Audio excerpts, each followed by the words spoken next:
yango esengi na ba musicien na tango mboka eza en péril tango mboka eza na ba situation babengaka ba musicien po basala banzembo babengaka bato basalaka art plastique po badessine babengaka badessinateur babengaka baécrivain po bamekola kosala makambo wana mpona bateya population mpona bateya bato mpona bayebisa bato nini eza koleka babengaka yango engagement patriotique.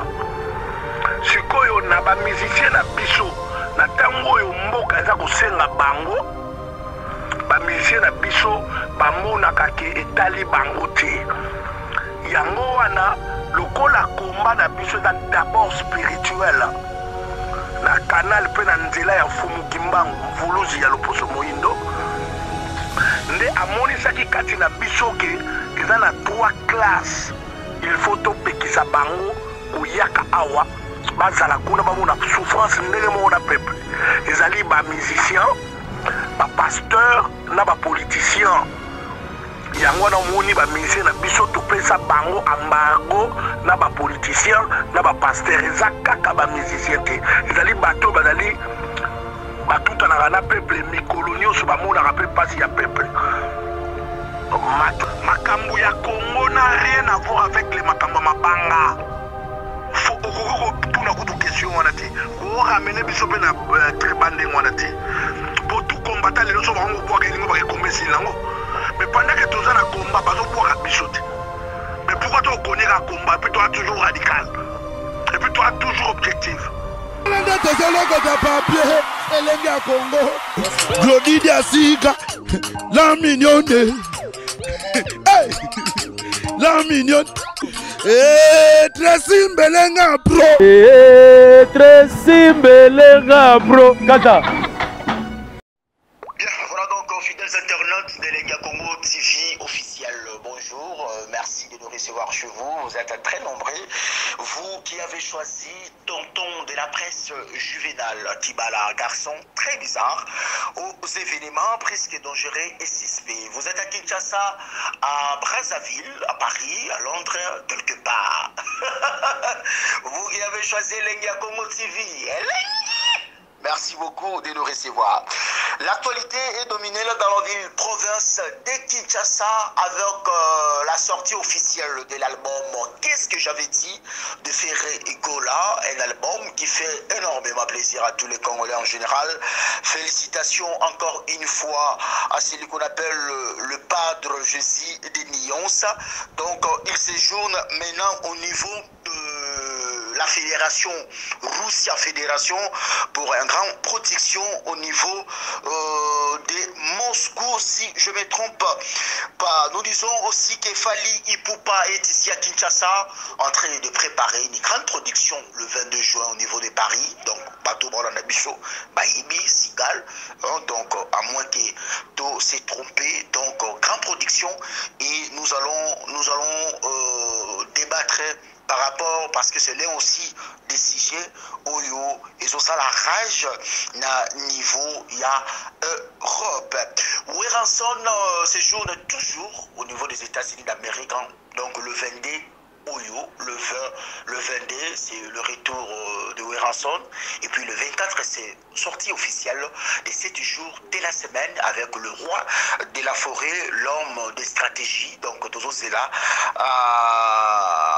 dans le groupe maison mère dans la stratégie dans bango pour batu oyo balingaka Weranson bazala satisfait par rapport il y a album. Jubetiana Papa Chéri Bin Adam Motopamba aux États-Unis d'Amérique, vacances de 10 jours avec Mosaka et Roger Ngandou. Donc après on a des brouillés par rapport, il y a Masolo, il y a balle de match. Il est ici à Kinshasa depuis un mardi. L'artiste aux classes mondiales, l'artiste héritier Watalabe, l'héritier de la musique africaine, le musée de la musique congolaise, le jeune Macron, Kosa Nosa Modrona Tembe Totorino, héritier Watanabe, ici à Kinshasa. Il s'est produit hier au niveau des Kabinda, Bateau Baïbi Kabinda, donc siège à répétition. Et ça qui immense total, il y a population Oyo, Bayaki, Korondrier, le 15 juillet, une grande production d'Héritier Watanabe au niveau de Olympia de Paris. Bato belé baza ko se poser ma question, est-ce que concert wana ekozala eza moko oyo ya ba sujet tokobeta par rapport ya émission ya lelo, et nous allons croire le recevoir dans cette émission dans les jours à venir, et nous allons pouvoir continuer cette émission pour dire rendez-vous avec Yajossar Nyokalongo. C'est toujours ici chez Estram Macampane où nous arrivons à passer des très bons moments avec Yaouli Moucheni 001 Code Mondial, et aussi à James Kabengele, et pourquoi pas à celui qu'on appelle le maître de l'air, maître de l'Orient, le kabbalistique Choisi Matata. Dans cette émission d'aujourd'hui, le plaisir est pour nous de pouvoir savoir. Pour nous, nous l'avons dit, mesdames et messieurs fidèles internautes, nous ferons, en fait, nous ferons de notre mieux pour recevoir tout le monde dans cette émission. Tous les artistes et musiciens, nous avons dit, nous serons obligés de dire un jour, Juvenal est fier parce qu'il a réussi tout le monde sans distinction aucune. Lelo Oyo, par rapport à Batu Oyo Bayebi, que juin, ils allaient la production, il a fallu pour par le niveau à Paris. Et puis, héritier Watanabe, le niveau toujours à Paris le 15 juillet. Na makambo tout oyo leka par rapport à bandeko na biso ba combattant, et to remeke mpe ko beta li solo wana parce que ba jour ezo kende etoyiba eloko nini congolais alingi. Donc je reçois pour vous Matone Kimbangu, yalinga te ba benga ye combattant, mais plutôt azalaka résistant, et toyeba quelle différence y a-t-il entre des combattants to benga ba combattant et puis pas résistant. Donc depuis l'Angleterre, Londres, Matone Kimbangu, et nous allons essayer de parler tout sauf rien dans cette émission, à qui je dis bonjour et bon week-end. Bonjour. Merci beaucoup à Matondo Kimbangu, Nabato Tubazola Nabiso. D'abord, s'il faut baïba en quelques secondes, Nenge Torubara Lingala.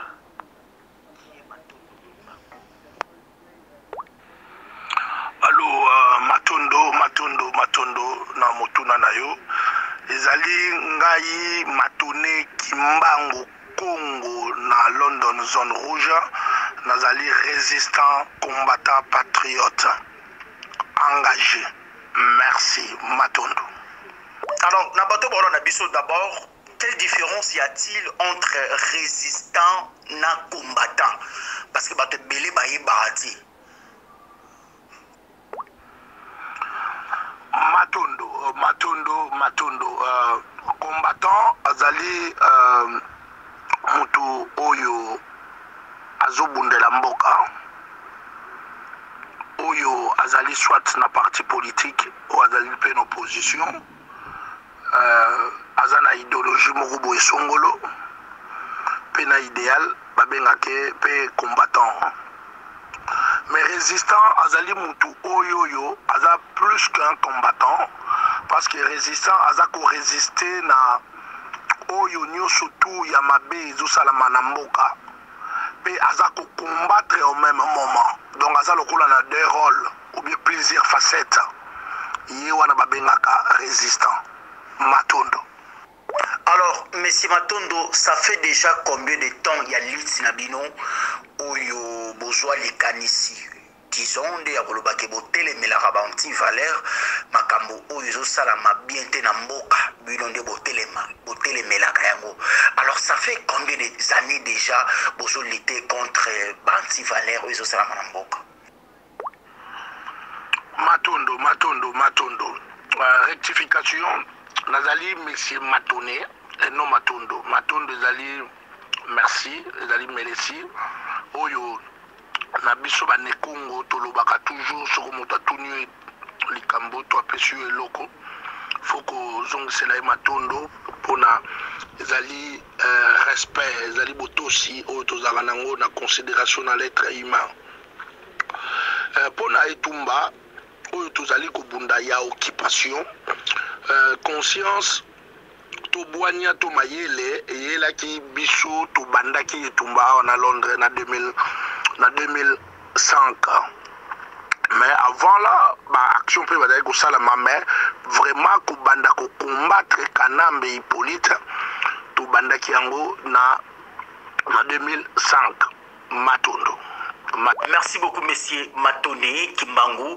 Alors, Bobandi Lilit Nabino, Nandi Boloba qui pays en sous occupation, il n'y a pas de problème.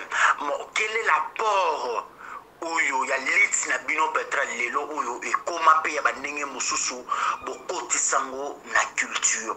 Quel est l'apport il y a Lilit Nabino, na culture congolaise en général? Matondo. Liti na biso eloko ya liboso esengaki ntango to remarquer pe to constater ke mboka ezali na occupation esengaki biso kosala éveil, sensibilisation, mobilisation et conscientisation na peuple congolais d'abord pe na ba ami ya Congo yango wana ezali enaki surtout la diaspora yango wana tosalaki peut toujours continuer comme ça parce que éveil, sensibilisation, conscientisation et mobilisation même dans les pays développés basalaka yango toujours na peuple pe na population na bango yango biso pe tozali kosala lokole combien na qui to gagner yango déjà peuple na so ndiko yeba ki ya l'occupation na mboka yango toujours les casco na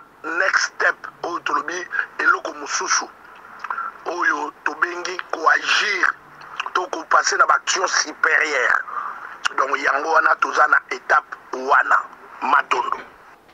Alors, Bolobi que outi Koloba awa que peuple congolais et comprendre déjà que pays isa na occupation. Alors bateau tout bazolanda biso. Bateau tout bazozwa ta ya libaku ya kolanda biso. Lit na bino oui bozana ba mais pourquoi vous ne voulez pas au jour d'aujourd'hui, ça fait déjà plus de 8 ans, 9 ans qui musique nabiso et bétaraliso sauté.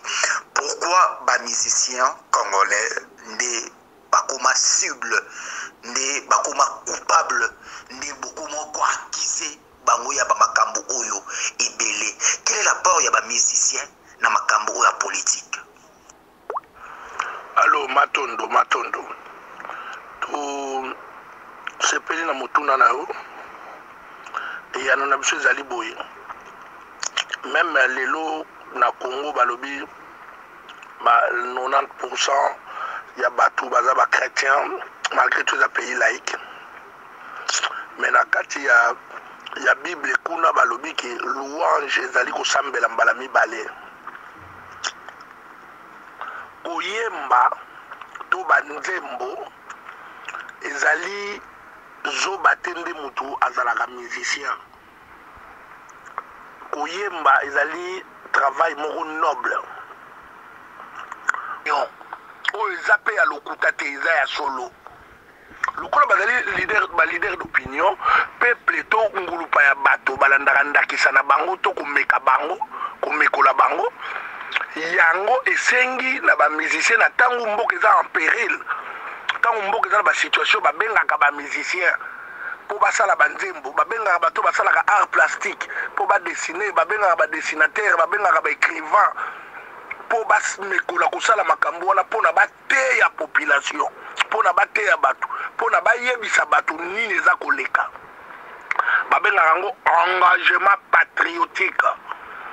Sikoyo na ba musicien na biso na tango oyo mboka eza kosenga bango ba musicien na biso bamonaka ke etali bango te yango wana lokola komba na biso eza d'abord spirituel na canal pe na nzela ya Fumu Kimbangu mvuluzi ya Loposo Moindo nde amonisaki kati na biso ke eza na 3 classes il faut topekisa bango koyaka awa bazala kuna bamona souffrance ndenge moko na peuple ezali ba musicien bapasteur na bapoliticien yango na moni baministre na biso topesa bango embargo na bapoliticien na bapasteur eza kaka bamusicien te ezali bato bazali batutanaka na peuple mikolo nyonso bamonaka mpe mpasi ya peuple matondo tosuki bongo mpona ngonga eza mokuse yango tokopesa bino baexplication mwa mokuse mais soki bopesi biso ngonga ebele nakanisa tokozala na mingi mpe ya koloba mpona kolimbola malamu na bandeko na biso bayoka biso toboyi yango mpo miziki soko basaleli yango na malamu te ekendaka na distraction so basaleli yango na ndenge ya malamu ememaka mpe message mpe eteyaka mpe ebongolaka mboka mpe etombolaka nkita ya mboka matondo. Monsieur Matone Kimbangu, c'est pas quelquefois ou bien Tolobake où vous accusez les artistes congolais parce qu'ils ont eu à chanter pour le chef de l'État? La cour du gouvernement ya occupation wana ezali pe point mais yango ndete mutu esalaki bazwa embargo pour ezali na non engagement na bango na makambo etali mboka pour même peuple oyo azo soutenir ba musicien même peuple oyo azo charge ya mboka pe même peuple oyo akutanga komi ko souffrir to mboka ekomi na occupation ba musicien bakomi kobeta kara pe bakomi susu ko rejoindre ka ya occupation pour na peuple wana a souffrir donc ezali très dangereux na musique ya bongo pe na ba musicien ya ndenge wana esengeli bazongela conscience na bango bazongela kibomoto na bango bayeba ke avant azala musicien aza d'abord citoyen congolais amour patriotique il faut prôner na mutu na ye et puis ba intérêt personnel ezalaka te quand toloba makambo ya mboka ekomaka ba intérêt général donc eza makambo ya mboka donc tosengaka éveil ya conscience na bango sori na ndenge moi seku esalinga mais ba musicien na biso bazokanisa nke mpo bayembelaki gouvernement d'occupation wana to bayembelaki Hippolyte Kanambe non wana eye après mais d'abord ezali non engagement na bango patriotique na oyo nyonso tu eza koleka na mabele ya ekolo na biso na mabele ya mboka na biso mabele ezaka moko mboka tozaka nango esengi ezosenga participation ou collaboration ya tout citoyen congolais conscient honnête sérieux oyo ezosalama na mboka na biso esalama nulle part ailleurs yango wana tina ya mbano na bango ezali na etumbu na bango ezali mpona bongo matondo. Tokomi kochite Monsieur Matone Kimbangu, pourquoi choix kaka ya ba musicien et que parce que bolobi ke bango ne batu bapesaka ba message to consort mais to qui ne veut pas itozonga pourquoi kaka cible et bima ba musicien que ba sportifs en général qui ba équipe qui ba peintre aussi s'il faut peut-être le dire parce que ba sportif ba joueur ba ngopé ba betaka pe pona ekolo ba betaka pe pona ekolo bango mpe bazwaka bamédaille bazwaka mpe baprime oyo eutaka kaka na gouvernement oyo bino mpe bozaka koakize ke eza ya occupation bango mpe balataka couleur ya mboka bango mpe babetaka ndembo basportif oyo bakendaka kobunda ya baboxe ya bakarate bango mpe bazwaka baprime bajip bamapangu ya occupation mais pourquoi vous n'interdisez pas Batouana et que cible na bino ebima kaka ne ba musicien on montre que quelque part lit na bino pe moi mbilinga za comme si bozo yebate makambo o bino mo bozo sala ou bien quelque part faut peut-être le dire que bon c'est la jalousie la haine ba compte à rendre na bino ne le lobomo aussi ça avec les artistes na ndenge boakisa bango babebisa poto basenta basi na bino babotisa bana na bino bayembaka bien te mais na se na yango mwa makambo mosusu ezali pourquoi choix ya bamusicien ke ya basportif pour bango tout basuka aka la majorité. Matondo toyoki mutuna na yo kasi ezali mwa mawa mpona otali koyebisa yo awawa okomona esika moko te bato mosusu oyo tangi baza ba role model mais okomona bango epai moko te bamikumisaka ke baza ba leader d'opinion mais nos musiciens le font. Et puis tango joueur abetaka bale azobeta bale na makolo mazo passer message te na mwaloba na monoko boxer azobunda na maboko mais azopesa message te na maloba na ye judoka karateka catcheur leader tout ça baza ba sportif mais jamais basaka ba message ndenge wana na interview oui mais musicien asimbaka micro na micro na eza kotendre large diffusion et à ce moment là baprofitaka koloba makambo oyo esengeli baloba mpo na mboka to mpo na peuple na ye donc ezali différent na bandeko mosusu oyo olobi ya sportif loin de là ke ezala na motema mabe parce que okoki kosala combat ya libération ya mboka to ya mboka na yo na motema mabe te.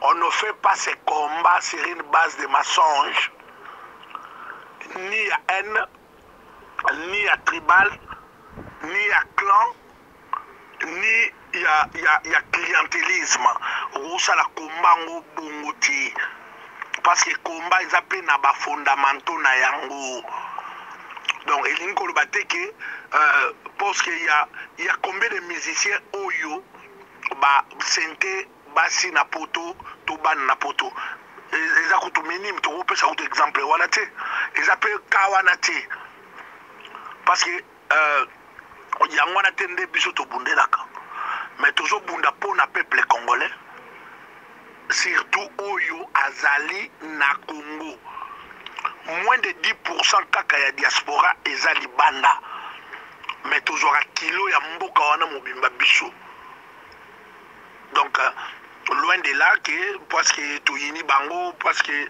jalousie pour banda poto et banda ba musicien na biso bazara toujours soutenu na Europe banda Europe et banda ils ont la musicien moko te preuve ane que mona ke musicien surtout na Congo soka comme musicien il faut aya poto po abanda carrière na ye donc il va que place au bazar rotissé soutien support apport na bango ezaka na poto bato basombaka badiske na bango ezaka na poto bato oyo batalaka biloko na bango ezaka bata poto na Kinshasa eza kaka basalaka baaventure babetaka baconcert ya bofele bazwaka base retrouvaka mpenza te au moins ke bazala soutenir ndenge bazala soutenir na présidence na président de la république ndenge afutaka bango via babrassicole mais na kozwa mbongo boye bien na koteka disque boye batekaka disque te na Congo parce que le pays va mal bazala conscient et honnête ya ko reconnaître donc biso toza ba jaloux na bango te mais au contraire tozo pousser bango na conscience pona bakombo na bango etika la libela na mino kwa batu lelo bakombo ya badu elenge ayembaka mukili ko baluka bakombo etika la lelo ba vie verkis bayemba aye na komi tuna kao moto mwindo autande wapi bakombo etika la yango wana eloko to osenga bango donc soko bango baomona ke bazali traité mabe po baza ba innocent te bazolinga nde ko reconnaître te ke bazali batu oyoyo bamemi jeunesse na péril bamemi jeunesse na kidiba bamemi distraction bamemi ba bêtise et puis bali ba responsable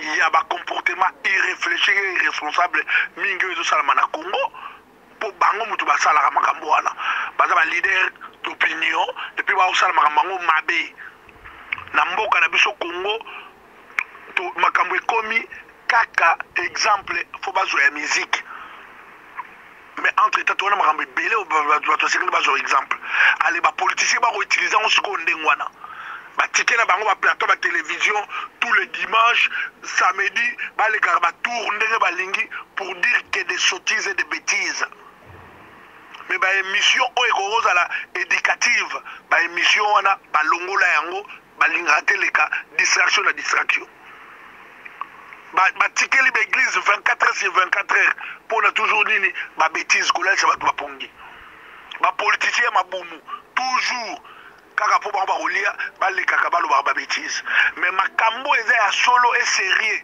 il kaka na ba réseaux sociaux te na ba médias te pour na nini ba ebiki peuple akozwa éveil yango wana tina ke bazali na obligation ya ko changer ezateke toko supplier bango mais ils sont obligés ya ko changer direction na bango ya ko changer nzela na bango pona ezali makambo ya mboka et ezali sérieux matondo.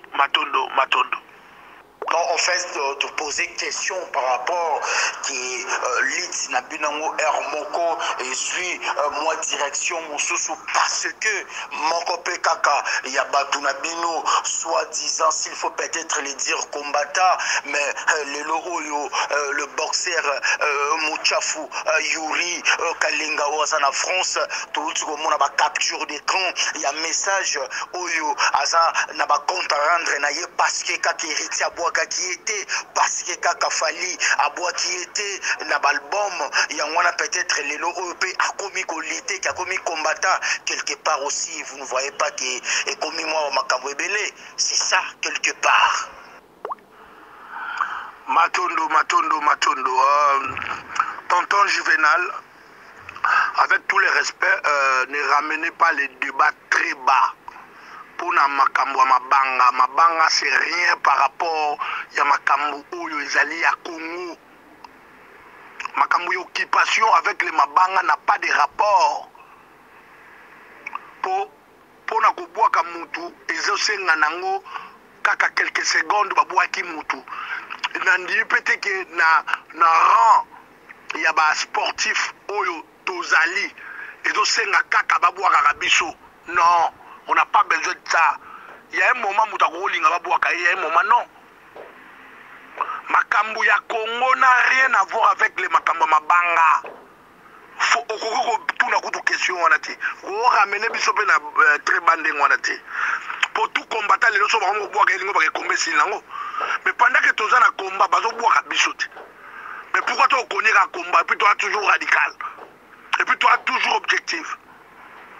Longola idée wana ke makambo do sala mapoba bwaki motu te yuri na ndimite ya la besoin libanga non bato bazo lobango pona ka ko sala ni tout ça na ndimite ke chura mbemba zaka na besoin libanga non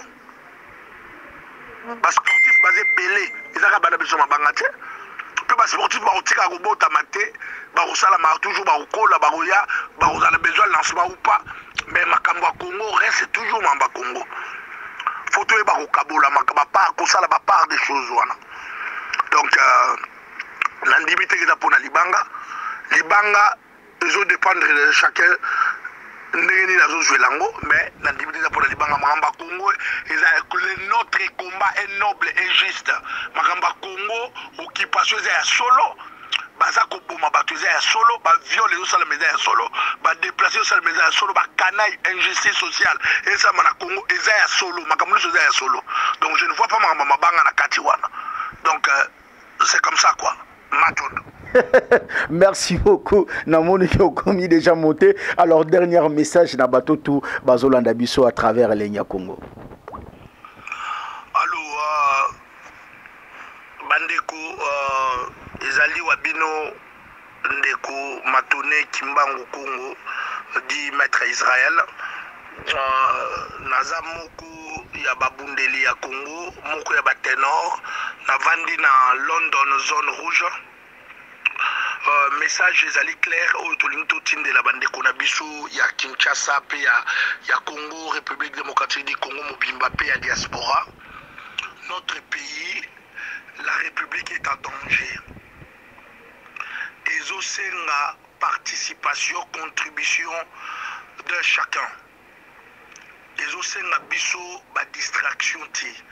Les osenga biso ba division ti, les osenga biso ba discussion ti. Les osenga biso ba compréhension ti.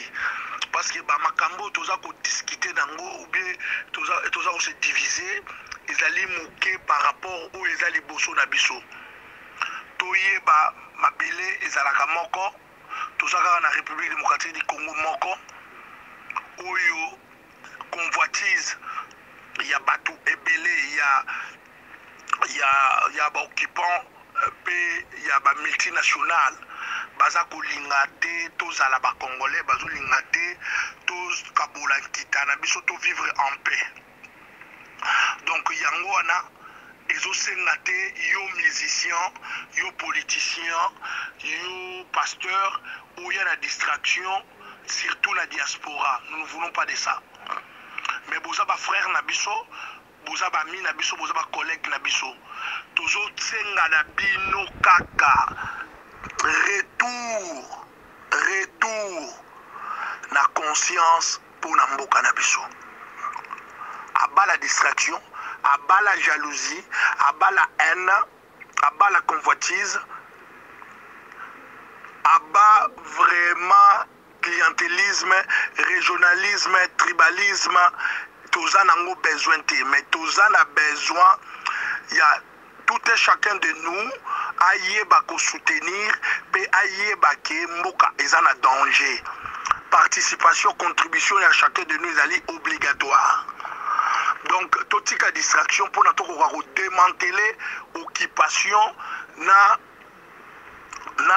complicité, surtout oyo, occupant bazali kosala na ba multinational. Peuple congolais, ozali peuple mir ou ali éveillé, donc tout tika ba distraction, oyo surtout bato bazouya nango de toutes sortes. Tous en a besoin d'en monter.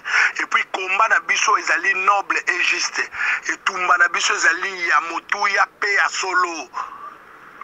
Po namboka na biso tozalaka na maïté po teke po tozangi maïtoli deuxième réserve mondiale ya mai. Namboka na biso tozalaka na électricité te ezateke po tozangi électricité tona ba barrage combien et puis tozana ku électricité tozana ngo topesa ngo na Afrique mobimba. Donc, mais surtout aux Angango, ils allaient bazotia politique et politicienne pour na biso, pour na tonio comme toujours. Namboka na biso, tous allés na plus de 112 minéraux. Oh, tu vivre bien. Et puis, sur mon kilizo vivre les lots pour Congo et Zali. Donc, tu nio comme ati. Donc, surtout au nio comme un peuple congolais, mituna pourquoi tu nio comme. Donc, tout tika na ba distraction. Tozonga sima, totala, tozala batu. Est-ce que tu vas vivre ndenge bambo comme ça vivre te? Pour la tozana occupation, il y a un souffrir. Donc tu ligne souffrance ou trop c'est trop. Alors il est grand temps, tout ça l'appel, il y a conscience dans tout et chacun de nous, dans tous citoyens congolais que Mboka Nabiso est en danger, la République est en danger, donc nous sommes Nabiso to participer vraiment massivement na côté lema ya Mboka Nabiso. Donc tout tika distraction, tout tika babé lobby, tout tika kozala ba malanda ngombi, tout tika ko tordre information, ba vraie information o esengeli pona Mboka Nabiso. Vive la résistance, vive la République, vive le peuple congolais, nous sommes unis. Ingeta, Matondo. Merci beaucoup, mesdames et messieurs. C'était M. Mato de Kimbangu, un grand résistant à niveau. Il y a Londres, il y a Aza contre la production. Il y a héritier Watanabe Efali Ipupa, qui est Ekoki, Kobetama, Te Oyakomeka, Akomona, Yaye Makambo.